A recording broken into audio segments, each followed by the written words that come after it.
For millions of years, humans thrived as nomadic, egalitarian hunter-gatherers. It was only around 10,000 years ago that a few societies around the world began to experiment with sedentism, agriculture, and hoarding of resources. These societies spurred feedback loops of growth, inequality, and environmental devastation, conquering and colonizing and domesticating everyone and everything in their path, causing the sixth largest mass extinction in the history of life on Earth. Today, we live in a world that is a mismatch of our evolution in more ways than one. We feel disconnected, isolated, and powerless. Can we find our way back to a life that better matches how humans ought to live? What can we learn about how to live well from other cultures who have it figured out? Is there time to reverse our self-destructive trajectory? How can we reclaim our wildness? These are the themes of the Rewilding Podcast. I'm your host, Peter Michael Bauer. This podcast is produced and made possible from supporters on Patreon. Thank you. If the Rewilding Podcast inspires you, gives you hope, or makes you think, please subscribe, share it on social media, and become a patron at patreon.com/PeterMichaelBauer. If you're new to rewilding or want to expand your perception of it, I recommend attending one of my Rewild workshops, which I offer both in person in Portland, Oregon, and online for those who live around the world via Zoom. You can check upcoming dates and register at rewildportland.com. Creating ancestral skills communities is central to rewilding. We need people sharing skills together. We need people tending land together. These communities don't form overnight. It takes time to build them. I spoke with Lucy O'Hagan in February of 2020, I think, in one of my first episodes of the Rewilding Podcast. Now it's February 2025, and a lot has changed in the last 5 years. Their community has grown, our friendship has deepened, and I continue to be deeply inspired by their work. Last August, I traveled to Ireland to attend the first ancestral skills gathering on the island, facilitated by Lucy through their organization Wild Awake Ireland. It was a life-changing experience for me, which was something I really didn't expect. If you haven't listened to our first podcast together, I would recommend going back and listening to it before you listen to this one. In this episode, I hope to pick up the conversation from where we left off 5 years ago, ask Lucy to share some insights from the last 5 years of building a rewilding community in Ireland, and share my own stories of visiting Ireland. Falcharash, welcome back. Hey. Oh, Garmai, that was a very generous introduction. It's lovely to be back. Yeah, I went to a Irish language website to look that up, and they have it's a dictionary, and they have a word of the week, and this week was ethnic cleansing. What? because of what's going on in Gaza, I'm assuming. But I was just like, dude, Ireland goes hard. Like the fucking Irish dictionary website, like the Irish language website is like, here's our fucking word of the week or whatever. Yes. You know? And I was just like, damn, nice. It's fucking crazy. But anyway. Do you remember that word? No. Probably a really hard one. Vulture rash is a good place to start. Yeah. Yeah. Well, also you said that a lot at the gathering, so it was easy for me to kind of remember. I mean, you know, Falcha anyway, and it was on the sign. Yeah. Yeah. Okay. So, first question, let's talk about the path from 5 years ago to now for you. I wrote down this thing you said in our first interview that I had asked you kind of like where you felt you were at with rewilding and with Wild Awake. And you said, it's been a long unfolding journey. And the exciting part now is just having learned from all these amazing teachers, just having to figure out what is the cultural significance of this in Ireland and what do we need here.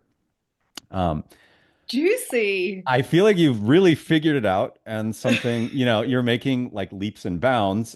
I went to your website and like, which I've been to many times before, but I went there just like last night to kind of look at things, and I was just like, wow, everything just like always sells out like way before the start dates. Like you have things that are coming up that are like already sold out or whatever. So it seems like you figured it out, and I'm like, yeah. So what was or is the cultural significance, and what was needed? And what is still needed.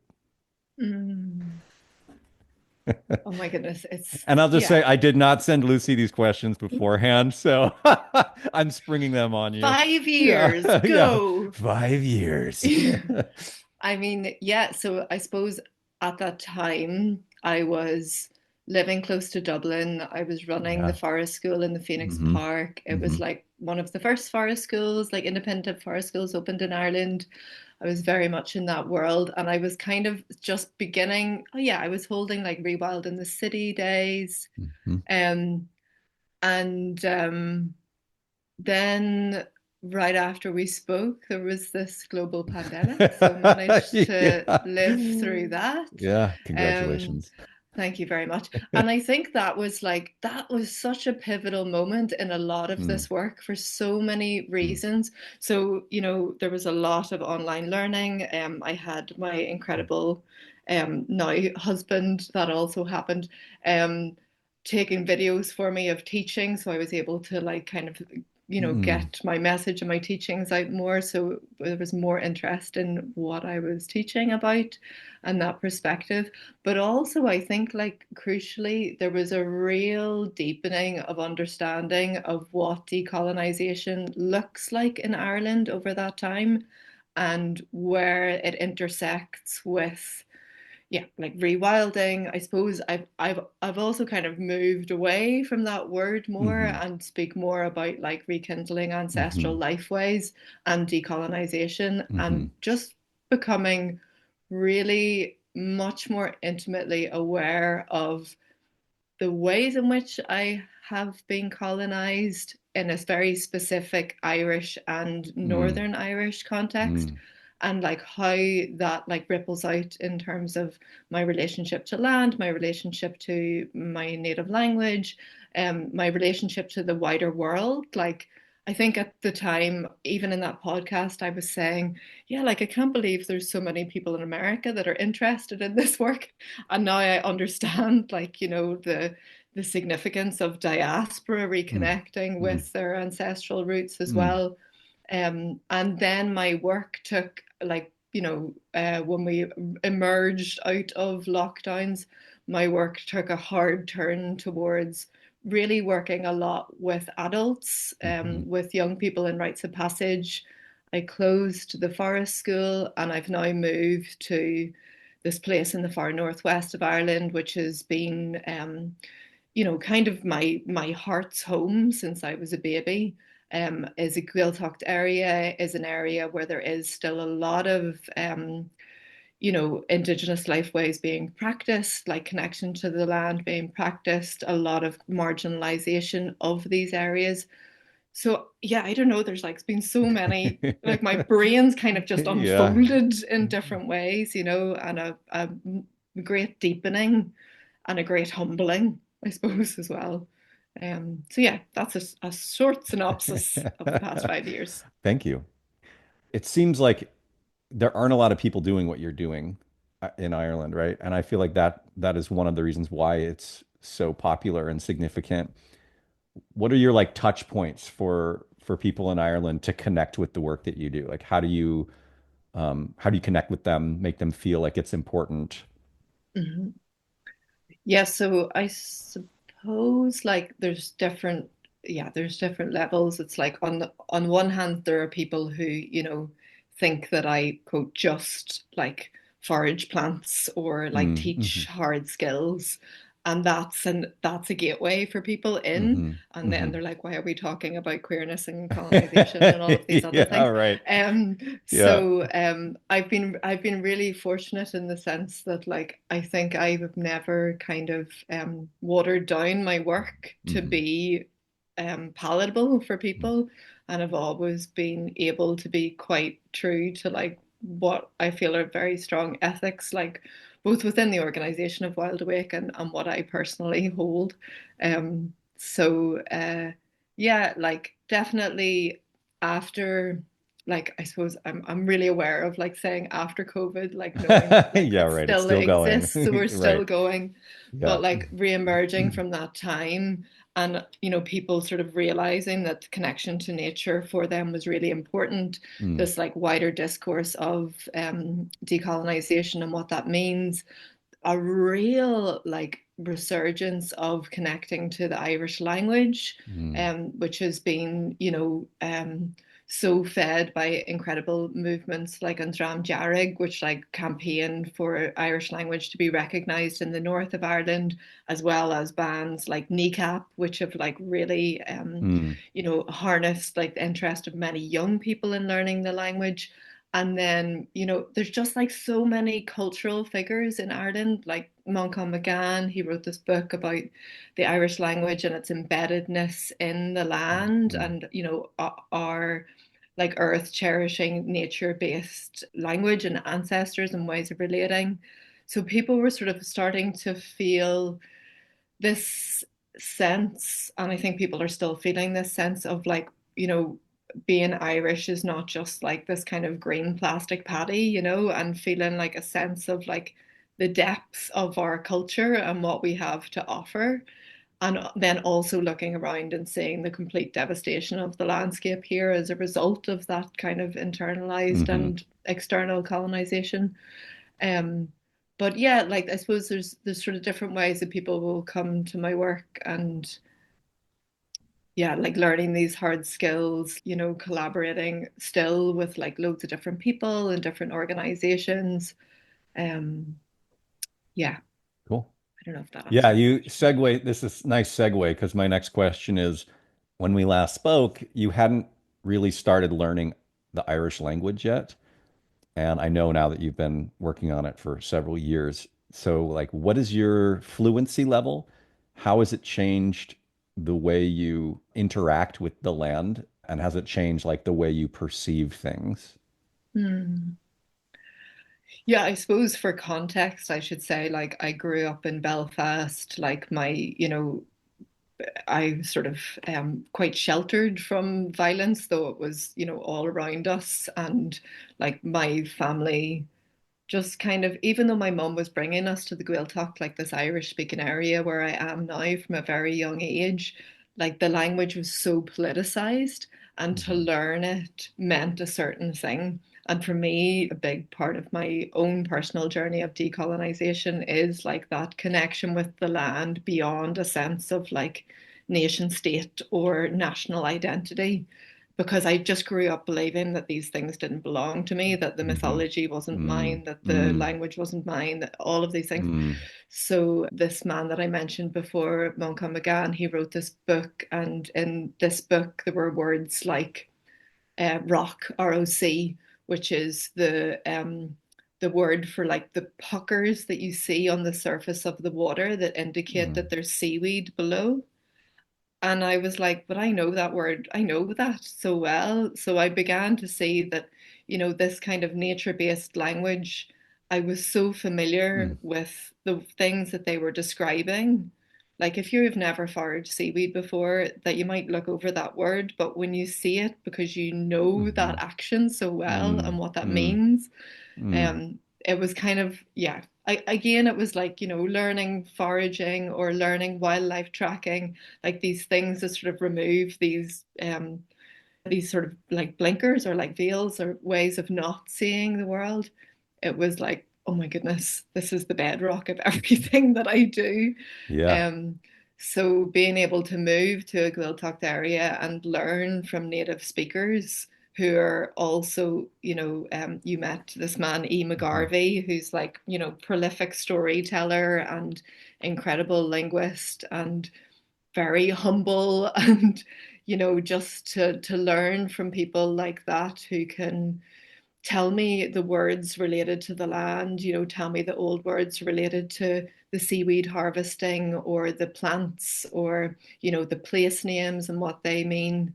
It's kind of just like opened up so many different ways of relating with the land, and with myself, like my own kind of, uh, yeah, I suppose this like um pre-colonial understanding of ourselves and how we like understand ourselves and how we express ourselves.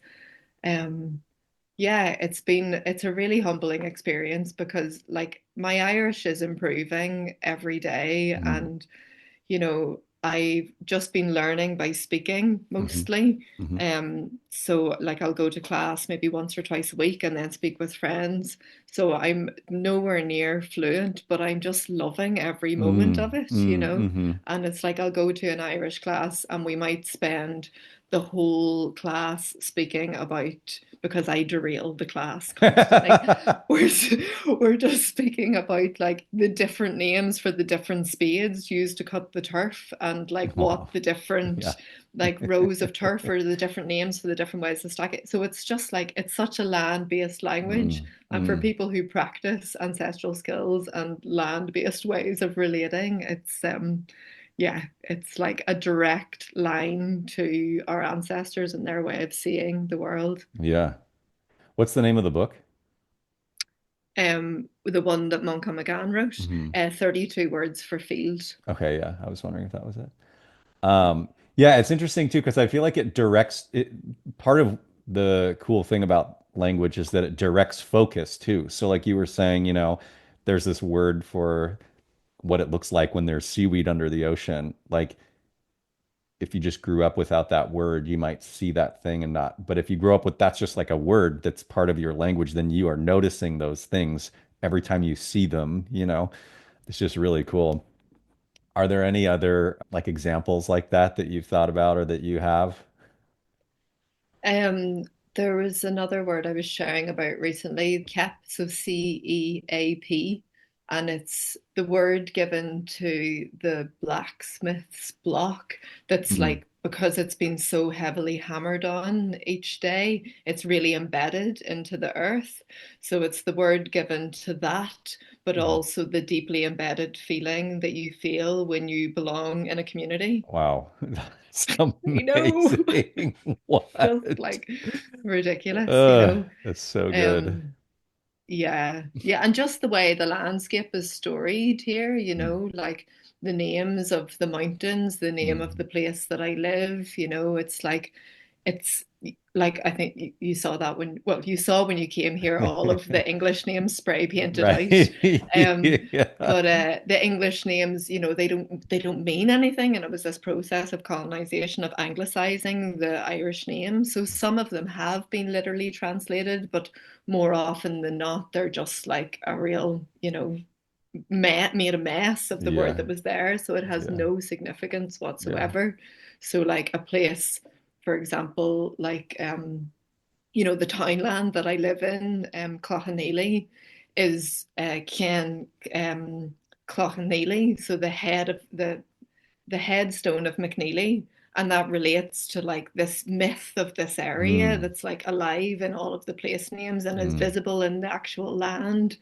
And you can go down to the local town and see the quartz stone with the red stain on it that is the head of McNeely, who stole the cow, who fell in love with Etna, who gave birth to Lu, our sun god. And it's like, oh yeah, Cloghaneely. It's like it means nothing, you know? So Yeah. yeah, it's restoried my life in a really profound way. Hmm.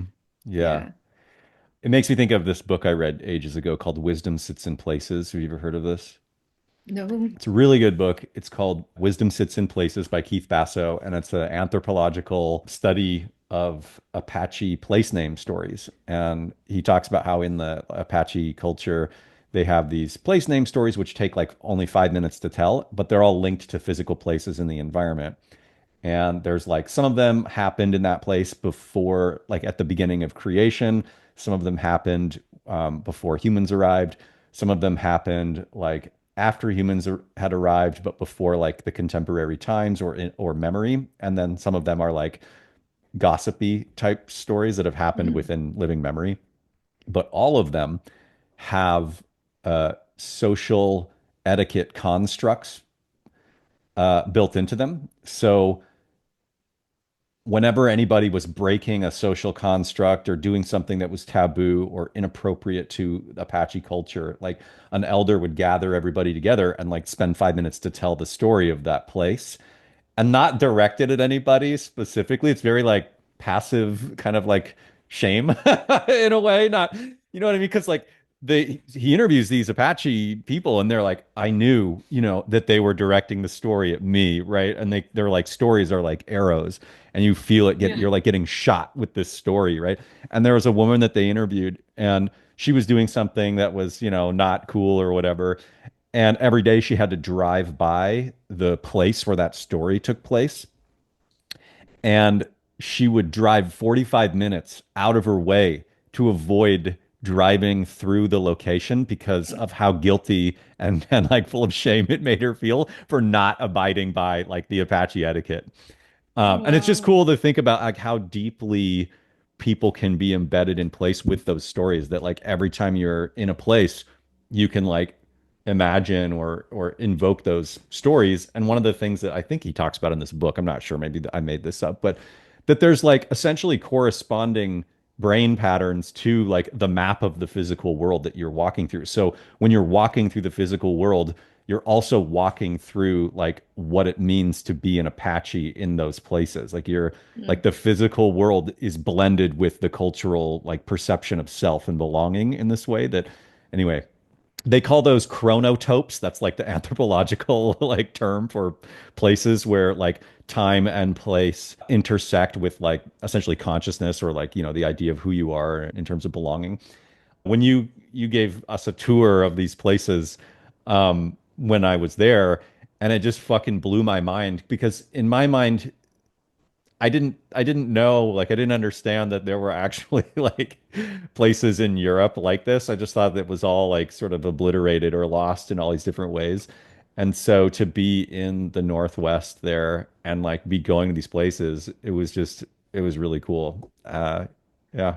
Yeah, I think I've said to people since, like telling the story of you all being here and just like, you know, begging you all, like, please don't think that this is like a normal everyday occurrence. Like, you've just gone from like native woodland to like, an island where people are speaking only Irish and telling Yeah. stories and singing songs. Like, this is not our day to day, and it's like, yeah, like Yeah. there are like fragments of it Mhm. alive, and Yeah. yeah, it was so special to share those times together. Like, Yeah. so it's rare for me too. It's really rare for me Yeah. too. Yeah, well, in my mind, even though you said that, that is your day to day. I'm Yeah, like, yeah, this is what's yeah. happening all the time there. It's so Yeah, this is incredible. just Ireland. Yeah. Yeah. Um, yeah, cool. Now there was a couple of other things that I wanted to touch base on the language, but I feel like they'll probably come back through when we're talking about other things. One of the things I wanted to ask, so yeah, I hadn't thought about this since since the interview that we did 5 years ago, and this came up kind of briefly in there, and it just piqued my interest. So I wanted to ask. You said um, that travelers were acknowledged as the indigenous ethnic minority of Ireland 2 years before our last conversation, so 7 years ago now. Has that changed the perception? You said that they were still sort of the last historically accepted form of discrimination. In the last like 7 years since their recognition of that, have you seen anything, are people nicer? Is there more, is it worse? Like what's kind of the situation with Irish travelers? I mean, I would feel like an Irish traveler would really need to answer that for themselves, That but makes sense. from what I can see, no, by no Yeah. means, Yeah. and from the travelers that I've spoken to, although that campaign to be officially recognized as Indigenous to this land, that was really hard won, but it was Yeah. also like lip service a lot in a Totally. way, and there's still, their traditional halting grounds are still blocked. They're still forced to assimilate into, white modernity. So, yeah, but insofar as other than that, I'm not entirely sure. But, Hmm. I suppose the dominant government is still, like perpetuating this Yeah. colonialism of just trying to assimilate them into our way of life as well. So yeah, there's still a huge amount of discrimination and hatred and prejudice towards them.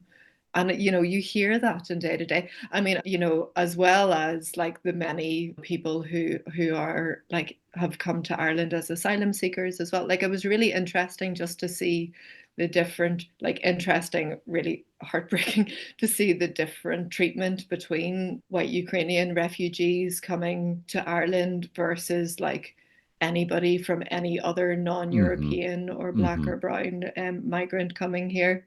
And that's another thing really since COVID is like the visibility and the normalization of far right rhetoric in Ireland is so rife now, Yeah. as I'm sure it is there Oh, as well. Like the yeah. acceptability to just be casually racist Yeah. or casually transphobic or casually Totally. sexist is just like through the Yeah. roof. Thankfully, that didn't reflect so much in our elections recently. It's still just the same bullshit. Mm-hmm. I think we spoke about that the last time as well. Like, that's still like a real worry, particularly when practicing these kind of skills and, Mm-hmm. speaking about like reconnecting to some form of ancient, Gaelic way of life, or even the language, like how often that's co-opted by far right groups, with this idea of racial purity or something like that. So even more important to do this from an Totally. anti-racist and Yeah. decolonial perspective because it's Yeah. too powerful to allow those people just Yeah. to take it and to Yeah. own it. So Yeah. Well, that sucks. yeah. I mean, fuck. Here we It are feels in like the it's just world. everywhere right now. That Oh, shit's it getting is. worse. It's weird when you have something that feels like a gain, like a kind of recognition, and then this sort of like backsliding that's happening globally, I think, in terms of far right and racial purity and all that shit. Especially like, I mean, right now, the crazy shit that's happening in the United States post Donald Trump's second election Yeah. or third, Yeah. actually, well, second time in presidency. Yeah. I don't want to get into that. That's a whole fucking can of worms. Okay. I'm gonna shift gears a little bit and talk a little bit about organizing and the gathering and that stuff. You traveled to the United States almost 2 years ago now to attend a couple ancestral skills gatherings, including Echoes in Time, the one that Rewild Portland facilitates. What was your experience of those, and how did they help you craft your own? They were so This is fun. your opportunity to compliment me. Yeah, yeah, yeah. Oh my God. I mean the food, like yeah, no, it was kind of it was really, really funny because so I traveled to Washington first and went to Saskatoon first of all. And as soon as I arrived, I'm I don't think I'm an introvert, but I definitely like my own space and struggle in festival scenarios. And I put Mm-hmm. up my tent at Saskatoon and I was like, oh my God, I'm going to two festivals back to back where I have to talk to people constantly. So I was definitely a bumpy ride for the Mm-hmm. first week, Mm-hmm. along with the jet Mm-hmm. lag as well. Mm. But yeah, it's so interesting to go there as I don't know, it's so interesting to go there as an Irish person, like, Mm. because there's an interesting romanticization and fetishization that happens. Mm-hmm. And then also like I said before, just like coming to grips with like what it means to practice ancestral skills on Indigenous land. And I think that also with like the visibility of like Gaza and Palestine over the past year as well, like that was really brought into sharp focus for Mm. me. Anyway, that was not the question that you asked. Mm. No, that's But no, that's all good. um yeah, no, I think it was like really helpful. Yeah, going to just like seeing two really different gatherings organized in very different ways. And by the time I got to you in Echoes in Time, I was sort of over my jet lag. I was feeling a little bit more settled Mm. and obviously just had such a warm welcome from you. And it was so sweet to connect with Pinar as well. And Mm-hmm. yeah, just like it just really inspired me. Mm-hmm. I think I've been sort of sitting on this dream of organizing an ancestral skills gathering since like 2016. Mm. And was always just a bit like, oh, maybe it's not mine to organize, and I don't know. And yeah, just after being there, I was like, this is just really fun and really Mm, inspiring, and mm, just so special to see people gathered together in that way. Like, mm-hmm, yeah, just to like, I mean, it's so full on, it echoes in time, like, isn't it, just to be all in this one space and like mm-hmm, everything happening, and with like just this incredible delicious cauldron of people and crafts and conversations.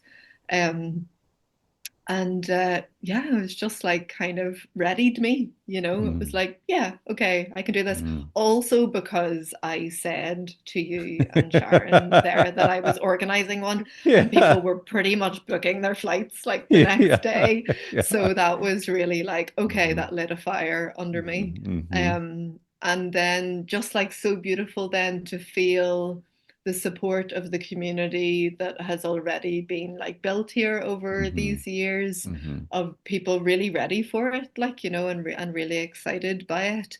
And then to like organize, I suppose what was really important for me in organizing that gathering and then the gathering this year was to have like as many local people who are still kind of, yeah, practicing these crafts from a mm-hmm, lineage, mm-hmm. and speaking the language, and people who are older to come and teach.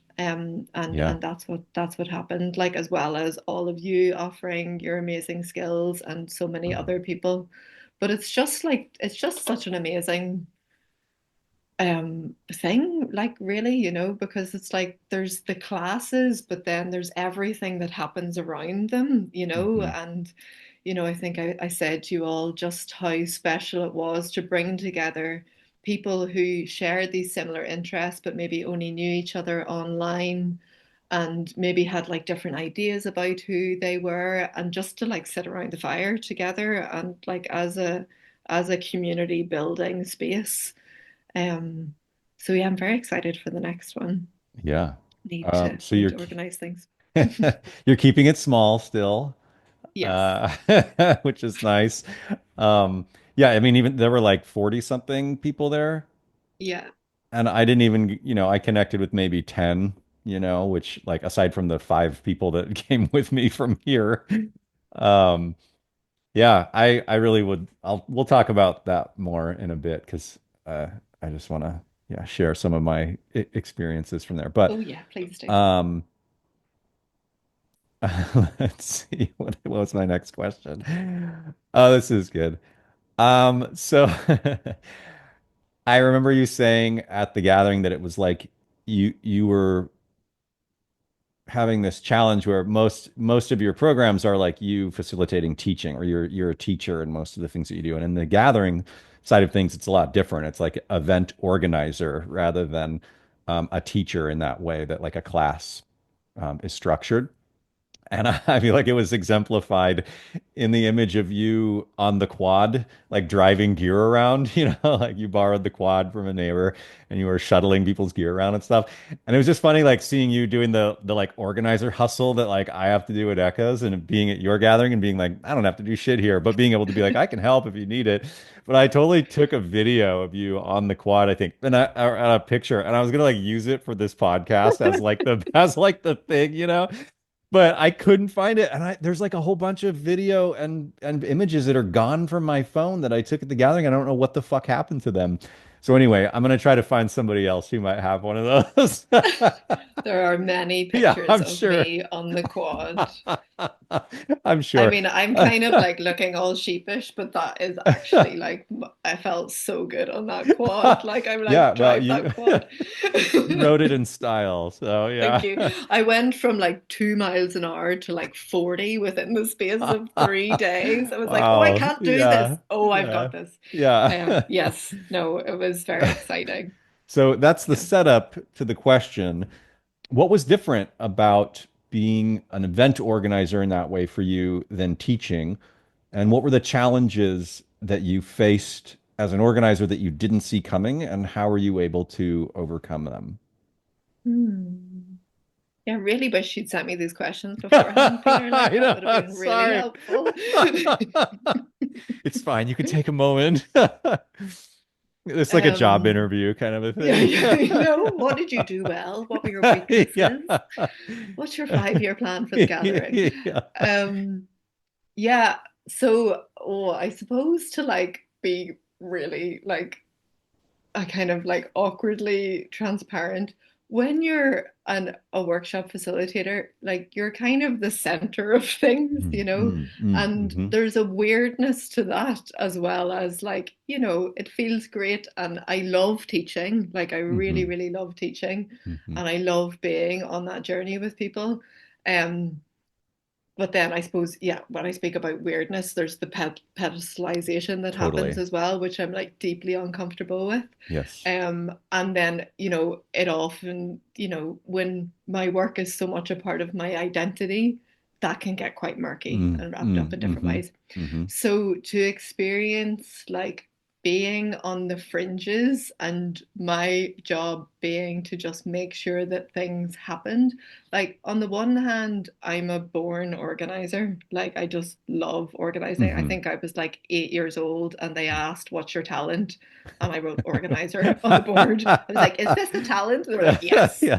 So Nice. I love Yeah. organizing. So that was amazing to see. But it's kind of, there was this moment, and maybe you felt this, maybe not because yours is like in a field, but anyway, like this moment where everything's kind of up in the air and, we're all around the fire and there's all the classes being announced and it's so bubbly. And then everybody just goes to their classes and it's so quiet, Mhm, mhm, because on this particular land, people are out for a walk or in like a little nook or over at the fire. And there's this like, quiet of concentration mhm, and of mhm. teaching. And those are the moments where I was like, holy shit, like I can't believe this is actually Yeah. happening. Yeah. What am I supposed to do now? And they're like running Yeah. between classes to Yeah. be like, I really want to do flip Mhm. napping, or Yeah. oh, I really Yeah. want to learn from Mhm, Erin about, mhm. so it's like, yeah, it's a different role. And yeah, I don't know, like it's just, I suppose to be, there are other people in Ireland who would have liked and most likely will hold like skills gatherings here. Mhm. And it's like to kind of step forward and to be like, okay, well, I'm going to try this now. And it was like, well, that's actually quite a big sacrifice as well, to like hold something from the It outside is. and do the organizing and not be in the mix Totally. and all of that because Yep. you're kind of not as tuned in to what's Yeah. happening, Yeah. So it's really curious in that way. Yeah. Um, yeah, is that you're not your Oh is that yeah. your experience? Yeah. Yeah, it's interesting. There's like so much work that goes into it. And then, our classes start Monday. And by Monday afternoon, like everything is just running. And as the organizer, it's just Mm, like, okay, what are the like little things now that I'm like challenged with and putting out little fires here and there or whatever. Um, but there's that, yeah, that lull that kind of happens. I think, the quietest parts, generally speaking, if there aren't any like big thing emergencies or anything, for me is like that Monday afternoon through like Thursday morning, like our event ends on Friday, Saturday. So like by Thursday morning, now everybody's starting to think about what they're going to do when they go home. I'm starting to think about like what I need to do to break things down. So there's really this like sweet spot in the middle there of like as an organizer just kind of being able to take a breath. And then that mm, moment, yeah, you're like, what do I do? Like, yeah. what should I do? And also, like, there's a lot of people that want your attention for different things that are being pulled. There's things that you wanted to do. Like, I think part of the reason why I became an organizer was because I thought if I organize the thing, I'll be able to like learn it. And that's Yeah. just not fucking how it works, right? Like, No. holding space is just like a thing that you do. When you're holding space, you don't really get to do much of anything else. Mm, Um, and like I remember one time, there's a really amazing Native American basket weaver here in town, and she does these really beautiful. They're called Sally bags, and I hired her to teach a Sally bag class through Rewild Portland. They're like a soft fiber basket that's characteristic of Columbia River people, thinking that I was going to be able to learn like the techniques during the class, but then I was just holding space. And it was like, even at my house, but I was like making sure that she had water and food and everybody was like comfortable and all these different things. And I just like I couldn't sit down to focus to learn anything. Like my brain Yeah. just wasn't going to let me do that. Like, because you have to be thinking about all these other things and they have to be in the forefront of your mind. And when you're really focused on learning like a new skill, that has to be the thing that's the forefront of your mind, you know? Um, and so, yeah, it's a really difficult and different thing. And also because you're kind of invisible in a lot of ways, um, it's almost one of those like thankless things of leadership or whatever, right? And you're also like the point of contact for people to send all of their dissatisfaction to and all of those kinds of things. Although everybody at your gathering seemed very friendly, so I hope you didn't have any, you Good. know, It was the I mean, first year buzz. yeah, yeah. The more people, more problems, right? Like, Yeah. you know, part of the thing for me too is like you know, people are always like, "How was Echoes? Oh, Echoes in Time was so great. Like, how was it for you?" And I'm like, I don't know. That's kind of like asking an airline pilot, like, how was the flight? You know, like, I don't We know. I made was it home driving. safely. Yeah. We took off. I carried everybody. We Yeah, yeah, landed. Like, it was great. I'm glad you all like stayed comfortable. There yeah, wasn't very much turbulence, you know, yeah, like I don't know how to answer that question. It's not that it's like work to me. On some level, it is like my job, it's work because I actually enjoy it and I know it's for a good reason and all of that stuff. And it's like fun to craft all the pieces, but then I get to miss so much of what's happening, especially on the in between. You mm. know, and there's like people who have come up to me, like there was a woman that came up to me this last year and was like, "Thank you so much for putting this together." You know, I was like, "Oh, you're welcome. Is this your first year?" And she was like, "No, I've been coming for 5 years." And I was just like, "Oh, fuck." You know, like Yeah, this just the gathering is just so big to this extent yeah, where if you're not on the grounds crew or like the organizing crew working with me or you're not a teacher, I'd probably, you know, I may not be engaging with you in a way that's like reflected back or I'm going to remember or whatever, you know. yeah, yeah, Um, yeah. Yeah, I was thinking as well about like one of my mentors in like the ceremonial work that I do would say like sitting in the guide seat grows you up, and I feel like mm, that's what it kind of did. mm, Well, I will continue to do, but yeah, like mhm. that, like really learning how to delegate really well, like to like Totally. organize within a Yeah. community Yeah. and to center other people, like and to Yes. really uplift other people Yeah. as well. Yeah, it was like really really humbling, and like just even if I go to bed at night and I like have a thing that's like bothering me, it's like I can't even let it, just that like real like discipline with myself Totally. to be like, Yeah. we're not here for this is what we're here for, we just need to Yeah. get everybody home Yeah. safely. Yeah. And yeah, so no, it was gorgeous, and it was so I think like for John and Laura, like the guardians of that land, like really moving for Hmm. them, like to see, John came in and he spoke about the history of colonization within that valley and the very overt messaging for people just to leave and to get out, So like to feel the buzz about that place and to see people coming in and just like the interest and the enthusiasm for what they're doing.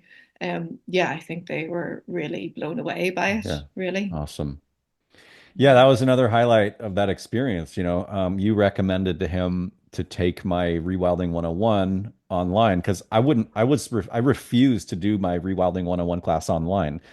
And then the pandemic happened when I was, you know, the lockdowns happened right in the middle of one. And I thought, oh, this will be over in a couple of weeks. We'll just resume. We'll just resume in person in a couple of weeks or whatever. And the lockdowns, you know, it was like 3 months in. People are like, "Hey, are we going to finish this class? Can we just do it on Zoom?" And I was like, "Okay, fine." So I switched to Zoom with the class, and then it was able to like, yeah, go international or whatever. And you recommended to John to take the class. And I remember like taking, you know, meeting him and everything, and him being like, "Oh, this was great. It's kind of changed my perspective on how I'm gonna work with my land." And I was just like, cool, I'll never see that place. And then there I was, like fucking getting a Yeah, bow drill, like on the first day with the trees in that place, like getting a fire going. Like, it was just really meaningful, like full circle in terms of like the development of the relationship with me and Ireland and you and John and all of the people there. It's just like, I feel like it's really fun and really good direction. And it just for people, wouldn't have happened, yeah, you yeah, know, just for without people listening to say that like we couldn't look at each other without crying for the whole week. I know. When I was like thinking about interviewing you just yesterday, I was like writing the questions this morning. I was like tearing up, and I was like, "Oh God, am I gonna like cry?" But like at the opening of the gathering, you were like, "Don't look at me," whatever. I was like, "What? What am I doing?" It was really Oh, it powerful. was, It's really but it good. is like so special that, isn't Yeah, it? I think yeah. for we've just been speaking about social media and like how toxic and awful Hmm. of a place it feels, but like the connections that we've been able to Yeah, grow that have turned into like real life connections, totally. and like Yeah, really solid like learning, across communities. So yeah. it has it has done some okay things.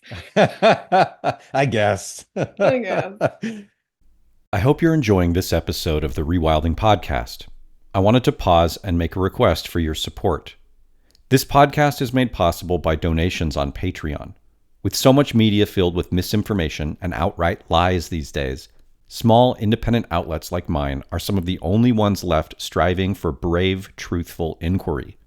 I need your support to continue bringing you thoughtful, hopeful discourse on human resilience.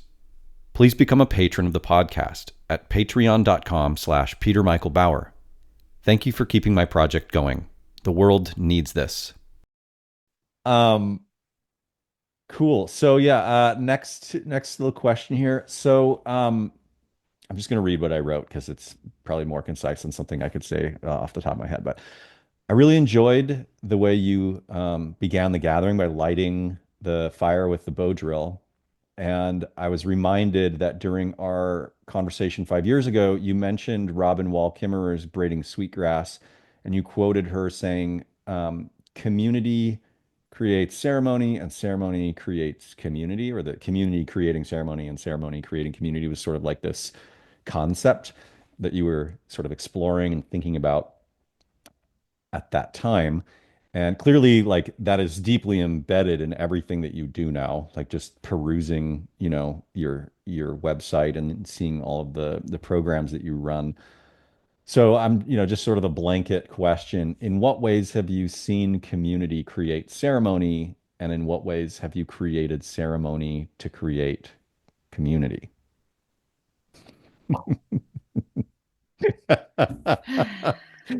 And again, I'm sorry for not sending you these beforehand because I know they're deep questions. Uh, yeah, I mean you're right. It's so I feel like since I started this, it's been really core to what I do since, you know, reclaiming ceremony from like an Irish Catholic upbringing. Hmm.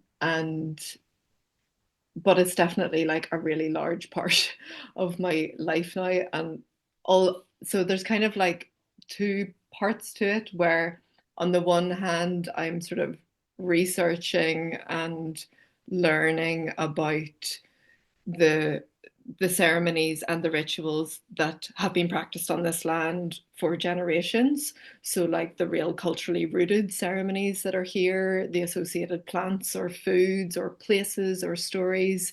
Um, and that's really, really important to me and always has been. And it feels, yeah, I suppose like I've always been really, really passionate about like not culturally appropriating. But just like the significance and the feeling in my bones whenever it feels like something is like resonant with the land here and has been practiced for Hmm. a long time, alongside, you know, that capacity within all of us to create, self-generated ceremony and ceremony or ritual that is responsive to land and place and time and whatever meaning. So I think like bringing those two together is like what I walk with and what I guide with in groups is like, here's like this information and but also like let's we've never lived in the times that we're living in now, and we need ceremonies that are responsive to this time and place and the conversation that we're having now. So I kind of I'm really really passionate about that, like about how, yeah, like how we co-create that ceremony together. um so I'm just trying to think of like some examples, even Well, I can like, think of, yeah. you're honoring the deer, right? Like even just the framework of the name of that class is like different than, I'll compare it to one of the ones we did a class here called like whole animal processing or something like that, you know? And it's just like, it's sort of like a stark difference between something that is sort of like mechanical in vibe versus like embodied and like sensory and just like rooted in the experience, you know? And I think that's like one of the things that I find the most inspiring about what you do is that is specifically this, which is why I'm asking, which is why I wanted you to talk about it, because I think, I used to be deeply embedded in like ceremony and things like that. And I feel like I got really uh uh for whatever reason, there were lots of reasons, but I sort of rejected a lot of that stuff and went to sort of like this sort of cold calculating type of interacting with things. And I just feel like it's so boring and bland now, um, and like alienating from the actual experience that I'm trying to get to. And I don't know, there's just something you just are really good about the way that you're able to create those ceremonies in a way that feels like grounded and rooted and not appropriative and just like embedded in the thing itself, you know? And I remember you were talking about you're honoring the deer class and how you had added a thing. I think this was, I might be messing this up. You can correct me, but you'd added a thing recently last year where you were like talking to the spirit of the deer as part of it. Is this right? Is this like this is like a thing that you added? And I just think it's really cool. So yeah, Mm. talk about that for a minute. So I just really want to bring in Jessie Watson Brown, who is my, Mm, mm, co-guide and mhm. co-creator of Yeah. Honoring the Deer, which is the Mm, English name. We hold this ceremony in both Dartmoor and Devon in mm, England and in Donegal, and the Irish name is Omas Oish, which is mm, Omas is like honoring, and Oish is a very old word mm, for deer. And that was a name gifted to us by Moncon McGann, who's also been in this conversation. Um, yeah, and I think like what was really important for both of us, like in that kind of creation of a ceremony, is this like weaving of the practical and the sacred mhm, together, and mhm, like knowing that they're both inseparable, and also like we're yeah, just when you just find somebody who like myself and Jesse, we had very such a similar um wish and mm, dream for this, mm, which was like really rooted in not knowing, and just being like, we have no idea, mhm, and we love deer, and we've spent a lot of time with them, and we really want to honor them. And will you come with us and like explore these questions of like, the whole ceremony is framed around questions and asking people to engage with those in different ways of, what does it mean to be a human alive at this time? What does it mean to take life? Like what culture can emerge when we, honor an animal's body and make beauty from it? And then how that ceremony translates in both of our separate places, which are so different and mm. so similar at the same time. It's kind of been a bit of a like learning and unlearning and healing journey for both of us, with this dynamic of like Irish English, and yeah, just like uncovering the pieces in our relative places, because there's such a long history, and like in the Irish ceremony, we're working with this man called Ian O'Droma, and basically he was like assisting me, and he's a real he's like an academic but hates academia and is just like wants to bring it into like this related way of being in the world. And I was like, I've heard about these deer cults on these lands. Like, do you know anything about that? And he was like, oh, well, I've kind of been researching that a little bit. So we invited him to come and talk on Mm, this for this ceremony. And it turned out that his whole life. He'd been like researching the deer and the deer in Amazing. mythology and deer in language. And like, it's one of those ceremonies that's actually like a little bit like Wild Awake in a sense. Like, it's just unraveling in front of us. It's like Mm, it's already there, and mm, we're just mm, being like, oh, do you notice that mm, bit?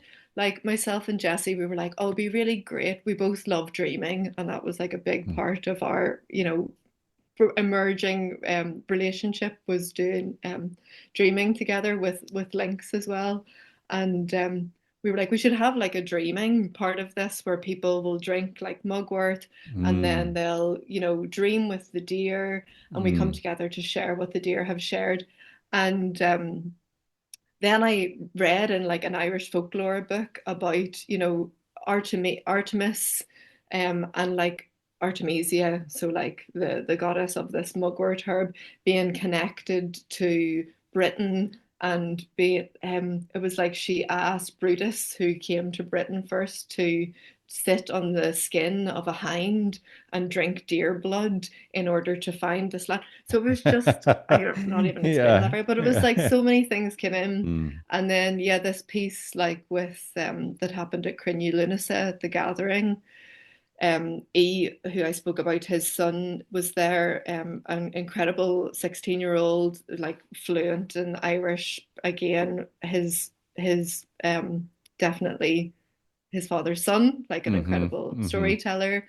And somebody at the gathering had said, it feels like the deer just doesn't know what's happened. Like, they're just a mm, bit confused about how they've ended up here. mm, So we asked him to explain to the deer, Oscuilga in Irish, mm. what happened to them.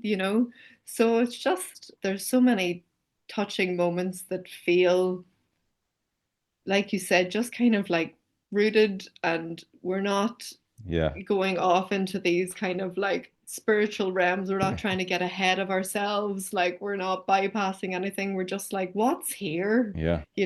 And sometimes it feels a bit scary. Um, but like Yeah. mostly it just feels really real and kind of Yeah. co-created with everybody that comes. Yeah. So that was with the deer at the gathering. Yes. Yeah. That's awesome. I have their bone tattooed on my arm. Amazing.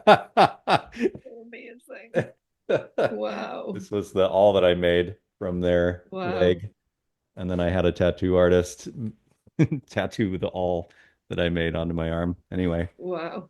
yeah. Yeah. It's a well honored deer. And well cooked too, I'll say. Yes. We were Well carved as well cooked. well. Oh, thank you. Thank you. Yes, we were eating that deer for like a week afterward. It's great. We ate deer and potatoes every which way that we could. The other day, somebody was like, Peter, what's your favorite food? And I was like,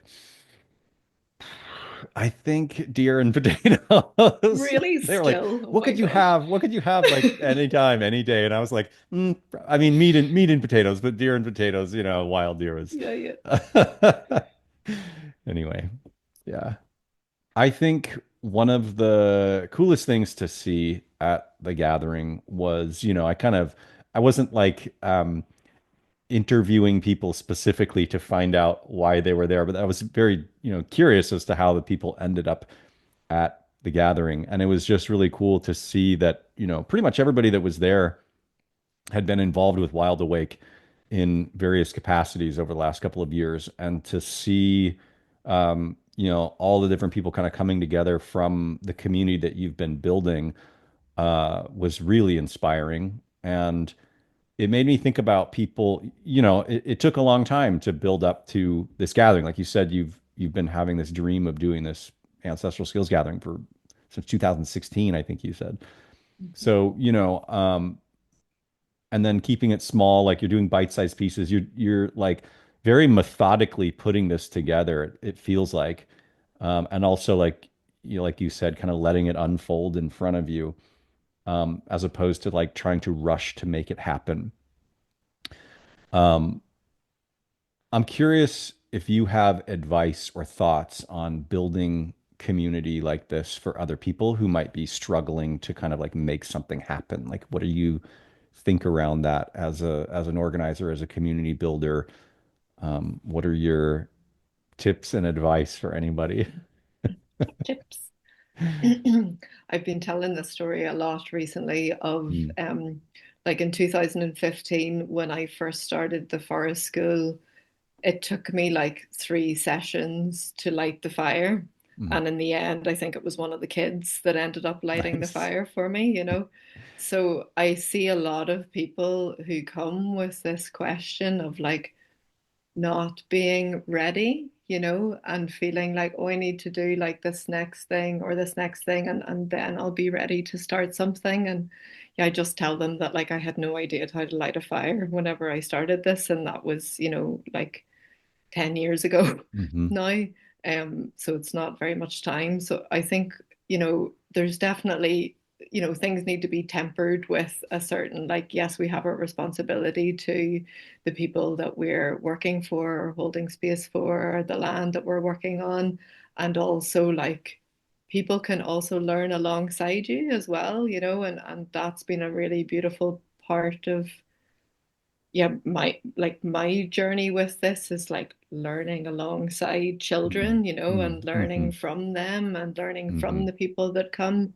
Um, I just feel like the world can't have enough spaces like this, you know, where people can just be together, you know, ideally in a place that has like some, you know, trees or, you know, is outside in some way, like, but just like even not, you know, like even if it's just like a circle of people sitting around and like sharing from their heart or like trying to like grapple with these big questions of the times that we're in.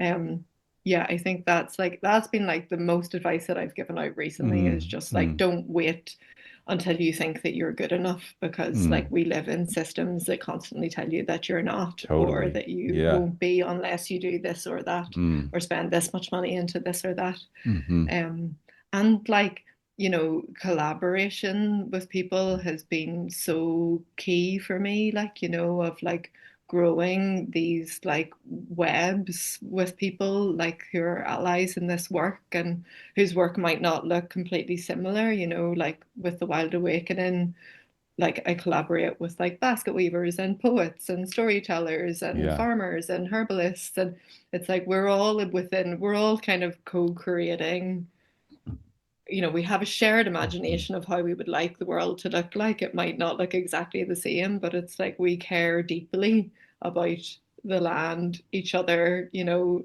like so yeah, definitely like collaboration I would say is a really key component, like to remember that we're not doing this alone. Yeah. Awesome. What Those are about great. you? What advice would you give? Don't do it. No. Give Yeah, up. No, yeah. I'm just kidding. You did give me some pretty solid advice when you were here. Oh, did I? Okay, that's good. Yeah. Yeah, I think what you said is great. You know, there's like a imposter syndrome thing that I think most people get. And if you collaborate, you can find people to like you're just even just what you were saying. I was like, because I'm branching out from Rewild Portland, thinking of doing some of my own things. I'm gonna be working at a different company this summer and just kind of trying to sort of I think one of the things for me is looking at what you do as a teacher, you know, and having conversations with you as an organizer, event organizer at the gathering, it made me really miss teaching as much as I Mm, have been because like I mostly have worked with youth in the last many years. I teach adults like some basket weaving classes and stuff like that, but I haven't done like, and I guess I do teach adults a lot of things, but not in like the active, like on the land kind of way. Like Rewild Portland is very urban, you know. We don't do a lot of stuff other than Echoes in Time outside of the urban context. And I think, yeah, connecting with you and like seeing your lineup of programming, for me, I'm like, damn, I want to like do more of that stuff. I want to get away from more of the sort of like behind the scenes admin shit that I do at Rewild Portland and get back into like the field and be working on actual things. Because part of it is too, I feel like even though I've been doing a lot of things, I have huge gaps in my knowledge. You know, I was like deeply invested in animal tracking for a long time.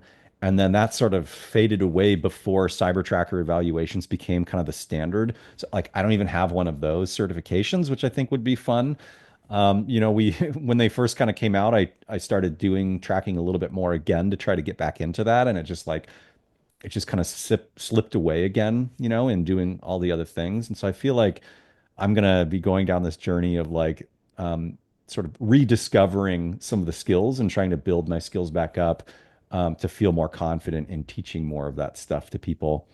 Um, but yeah, I mean, part of it is just you never stop learning, so you can always be teaching at the level of fluency that you're at.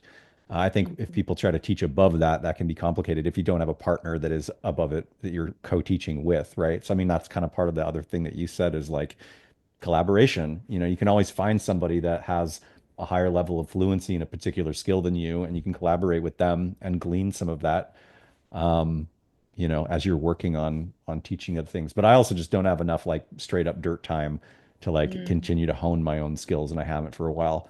So that's one of the other things that in the last like year, I'm sort of trying to like restructure my life in a way where I can actually be focused on, skill building in things that I'm not great at. But of course, the skills that I'm building end up being random things like stand-up comedy. Yeah, I You saw know, that. Amazing. I was like, I should take a stand-up comedy class just to improve my public speaking, and maybe I'll enjoy stand-up comedy. And Um, did you? Oh yeah, I loved it. Yeah, I mean it was really Great. fun. The class was great. And I'm taking a couple of other more classes. I'm working on more material. I mean, part of it is like I want to be able to do rewilding type stand up, be able to talk and kind of cut through into political stuff with rewilding, but I'm not there yet in terms of humor, comedy, crafting jokes and things. So I'm starting simple things like, body ailments, things about my teeth and stuff like that. I'm kind of going easy on myself, and then hopefully we'll sort of move more in that direction. But we'll see. Again, all of these things are like you kind of have to dedicate your life to a craft. And stand-up comedy. I feel like there's parts of me that are sort of like already good at that kind of a thing. So it's really just sort of like honing that skill every once in a while or working on that. Mhm. Um, but I really want to be outdoors more and be like actually engaging and teaching and foraging and all the things than I have been able to do in the last couple of years. So um Mm. yeah. I'm thinking about your classic meme that resonated with so many of Oh us of yes. like, yeah, runs ancestral skills school, spends all day on the computer. Yeah. Yes. So it's It was my partner at the time idea because I was sitting there in my buckskins or something, right back from uh-huh. Lynx's program, like on my computer, and she said it out loud, and I was like, I have to make this a meme now. So we took the picture anyway. Yeah, I mean, and I feel like that's the case for anybody that runs a school to an extent, you know, is just to sort of like everything in life is a trade-off, and I Mhm. wouldn't trade the community that I've built for whatever else would have, sort of like an individualist pursuit. Um, but yeah, that's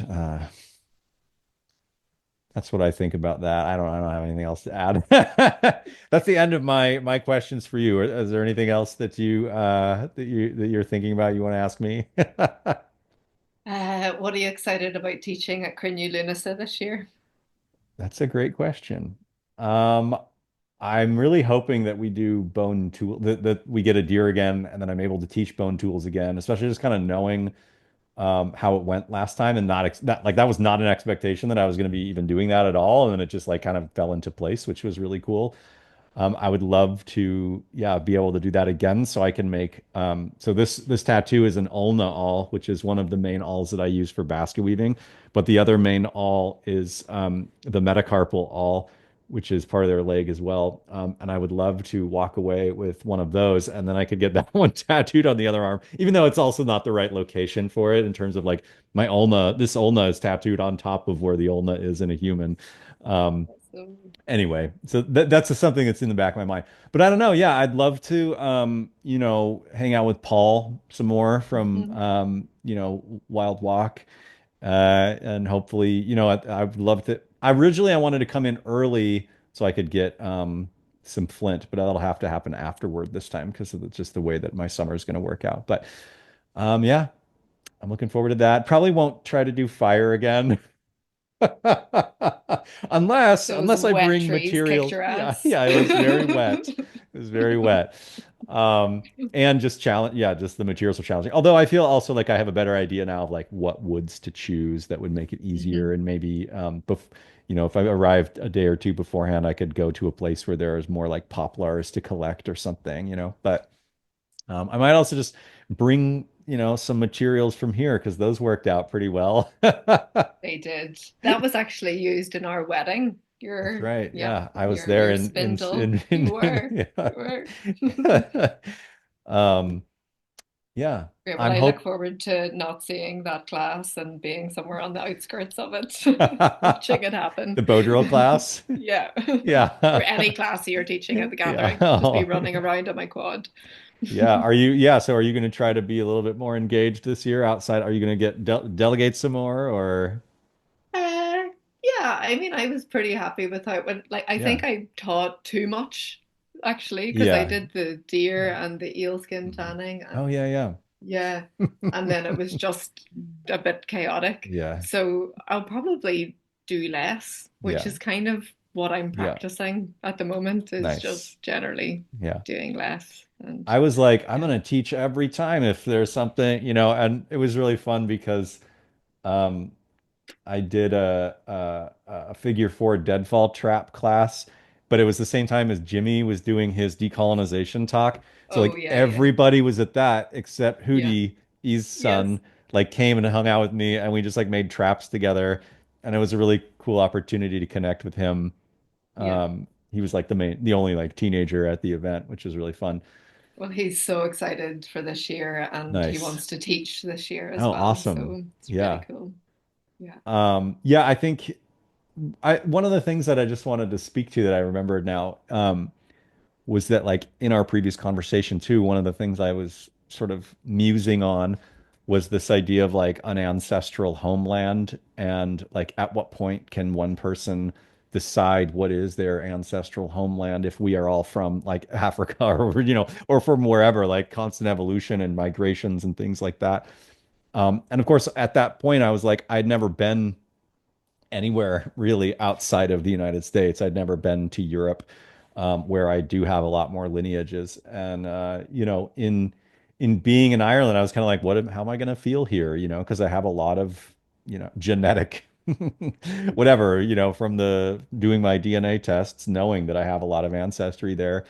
Probably like at least a quarter or more of my ancestry is from there. Um, and to just kind of be like, what is this going to feel like? And I didn't feel like I was coming home or something like that, but I felt like at ease in a way that I don't feel here. And part of me is like, was that just because I was on vacation? You know what I mean? Like, was I just at ease because I was like, I don't have shit to do. I'm just like cruising around. But there was definitely something of like, and also in part like the climate there is so much similar to here in the Pacific Northwest. Um, but there were just like these like interesting markers of like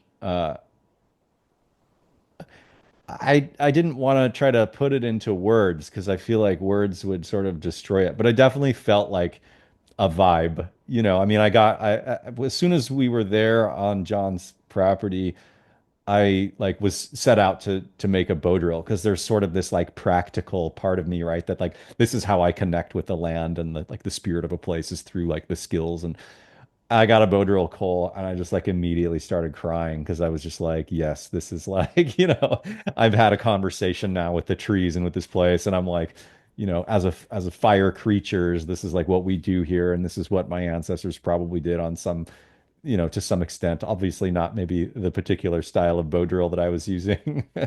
Aoife started talking about the giant bow drills that were used there because of the climate and everything. And so I do have the idea of potentially maybe talking to Aoife about building one of those on site, and maybe talking to John beforehand to get like proper wood brought in and stuff like that. And That's the there's a guy plan. in England, I think, who builds those. Yeah. So maybe chatting with some of those people and just like having that be a potential thing there, would be super fucking Yes, cool. please. But the yeah, just the feeling of being there, and also like the recognition of the plants, like knowing the plants. Like here in the Northwest, there's so many invasive species that I work with for basket weaving because they're invasive. But I never think about that, and I think about them as like my friends because I work with them regularly. But then like we were going to get bow drill material, and Aoife was like, I'd like to try holly as a bow drill, And I was like, okay, cool. Yeah, look, there's one right there. And we were kind of next to one of the like Sitka spruce plantations. So there's lots of Sitka spruce plantations, which is a tree from the Pacific Northwest for, listeners. Um, and it was growing in this holly tree was coming up in the plantation on the edge of like these other trees that were more diverse or whatever.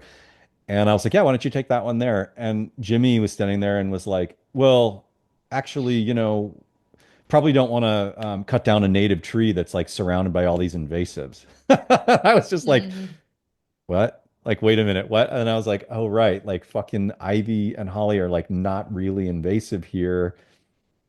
And then it just like threw me through a loop. And then I look over and there's like salmonberry, which is a Northwest plant. And I was like, is that salmonberry? And they're like, yeah, it's really invasive here. And it was yeah. just fun to sort of see this sort of like topsy-turvy world. It was like the bizarro, like here.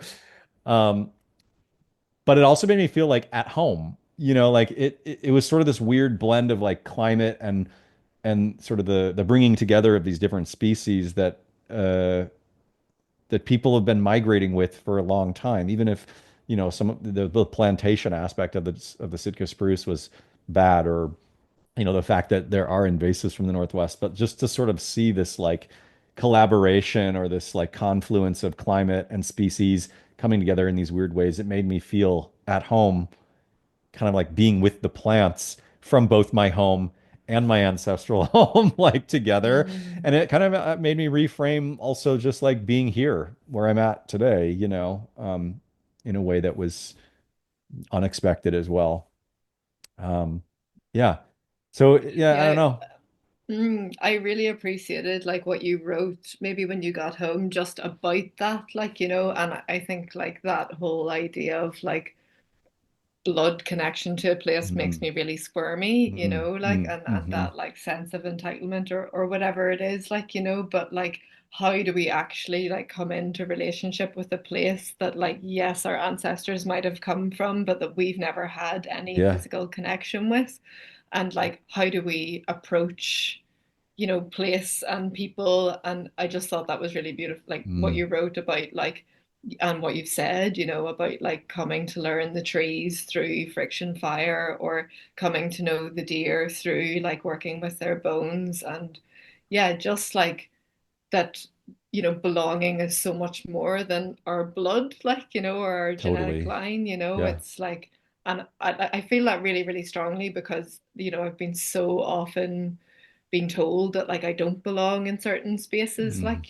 like whether it's like because of growing up in the north or like being queer or whatever it is, that like to know that we can like belong ourselves to a place. I mean, it's so nuanced, like, right, it's like, totally. so it's Yes. like such a difficult blanket statement to Yes. make, like, Yes. but just that like if somebody comes to a place and like feels that connection with the land, like it's greater than blood as well Totally. as, Yeah.